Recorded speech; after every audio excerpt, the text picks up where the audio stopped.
మన పొంగులేటి శ్రీనివాస్ రెడ్డి.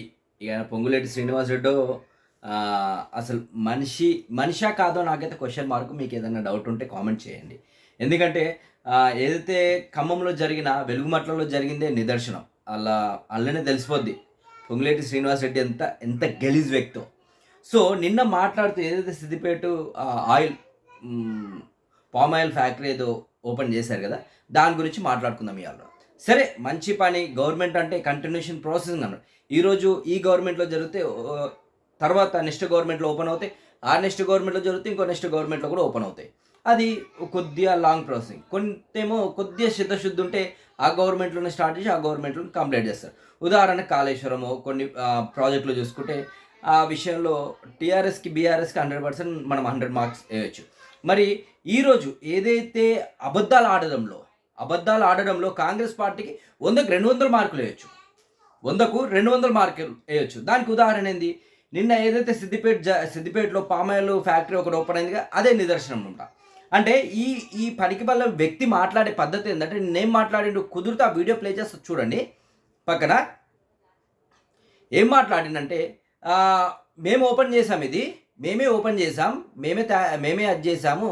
సో కొంతమంది చెప్తున్నారు బీఆర్ఎస్ వాళ్ళు చేసింది వాళ్ళు ప్రాజెక్ట్ స్టార్ట్ చేస్తే మేము ఓపెన్ చేసామని చెప్తున్నారని దాన్ని నవ్వుతూ మాట్లాడడం జరిగింది పొంగులేటి శ్రీనివాస్ రెడ్డి.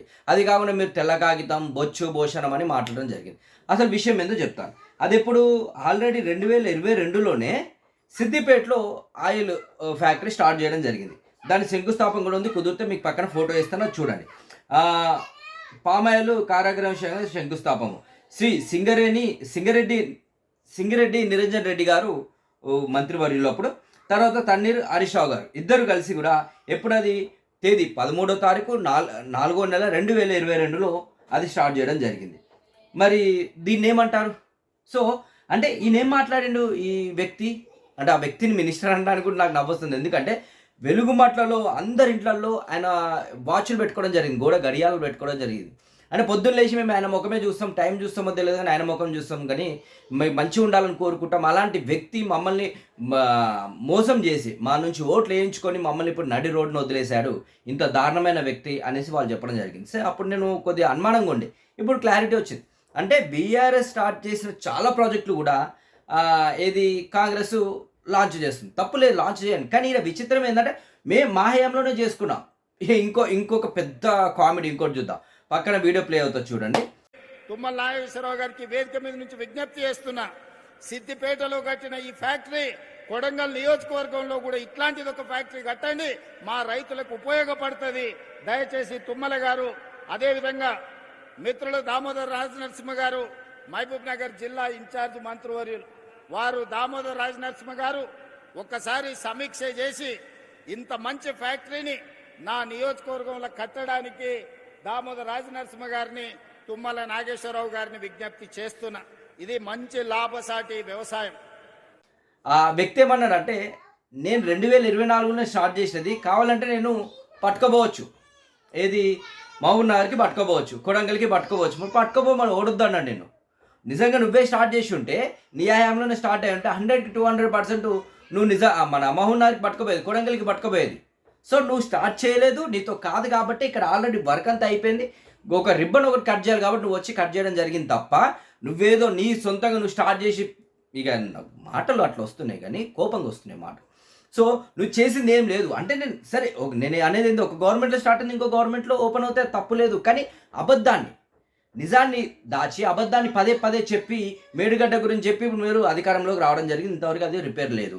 సో అలాంటి సిచ్యువేషన్లో ఇప్పుడు ఇంకా అబద్ధాలు ఆడడం ఎంతైతే బీఆర్ఎస్ వాళ్ళు మా ఎమ్మెల్యేల పొరపాటు వల్ల మేము ఓడిపోయినామని చెప్పట్లేదు కదా, ఆ నిజాన్ని వాళ్ళు ఇంకా జీర్ణించుకోలేకపోతున్నారు కదా. సేమ్ ఇలాగే అనమాట. కాంగ్రెస్ కూడా ఎంతసేపు మేము అది చేసాం ఇది చేసాం మా వల్లనే అయింది అనుకుంటున్నారు తప్ప, నిజంగా వాస్తవానికి ఎప్పుడు స్టార్ట్ అయింది ఎప్పుడు ఎండ్ అయింది అనేది చెప్పట్లే అనమాట. ఇదే కామెడీ. ఇప్పుడు మీకు ఉదాహరణ తెలుస్తుంది కదా, 13వ తారీఖు 4వ నెల 2022లో ఆల్రెడీ ఓపెన్ చేయడం జరిగింది బీఆర్ఎస్ వాళ్ళు. సింగిరెడ్డి నిరంజన్ రెడ్డి గారు, నెక్స్ట్ మన ఏది సిద్దిపేట ఆక్సిజన్ అని అంటారు మన ఈయనని హరీష్ రావు గారిని. సో వాళ్ళ ఇద్దరు ఆధ్వర్యంలోనే ఏది 13 తారీఖు 4వ నెల 2022లో అది స్టార్ట్ చేయడం జరిగింది. స్టోన్ పడ్డది. మరి వీళ్ళేదో కొత్తగా మేమే చేసినాం, మేమే అభివృద్ధి చేసాం, ఇక రేవంత్ రెడ్డి అయితే నేనైతే నాకు తీసుకుపోవాలంటే నేనే మా ఏరియాకి తీసుకుపోతున్నా అని అన్ని సొల్లు మాటలు, అబద్ధాలు, నోరు ఇప్పుత అబద్ధాలు. అసెంబ్లీలో అట్లనే అబద్ధాలు ఆడుతున్నారు, బయట అబద్ధాలు ఆడుతున్నారు. రిటైర్మెంట్ అయిన వాళ్ళ ఉద్యోగుల విషయంలో అబద్ధాలే. కావాలంటే మీరు కామెంట్ చేయండి, మీకు నిజంగా సార్ రిటైర్ అయిన వాళ్ళకి అందరికీ డబ్బులు వచ్చి ఉంటాయి అంటే కామెంట్ చేయండి, ఒప్పుకుంటా. సో చూశారు కదా వీళ్ళ అబద్ధాలు ఎట్లా ఉన్నాయంటే కంటికి కనబడుతున్నాయి అన్నీ కూడా. అవిటిని కూడా అబద్ధాలుగా చిత్రీకరిస్తున్నారు కాంగ్రెస్ నేతలు.